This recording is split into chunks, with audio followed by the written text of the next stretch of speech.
So last week, Webflow released control component visibility. But what does that actually mean for marketing teams?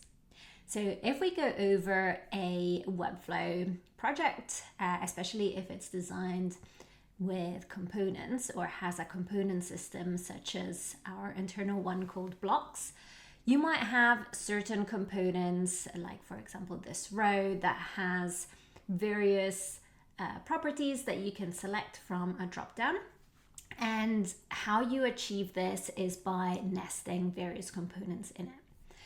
Now, if you're a marketing team, so if I switch over here to marketer, you can see all of the components and you can build in Webflow using these components.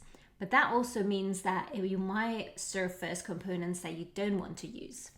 So for example, here in nested, we have this section spacer, which is only used in the section component. However, we also have a general spacer, which is used across the whole web. And for a marketing team, when I start searching for spacer, it surfaces both of them. So it might get quite confusing of which one to use, which one not to use.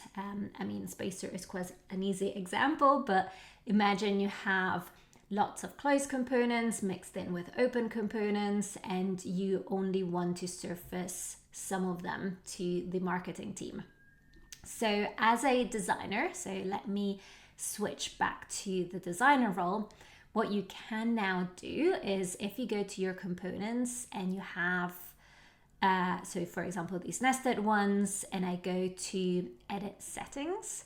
Here now you have a checkbox to show for marketers. So if you untick this and save, and if I switch back to the marketing role, now you can see that this no longer shows in the list of components. And also when I search for spacer, only the one that I want them to use shows.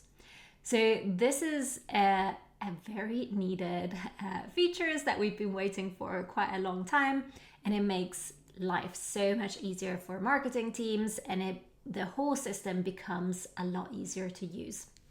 Now, if you're not using components to edit your site, we definitely have to talk. But we always make it as easy as possible for a marketing team to own their site and edit their site as they need to.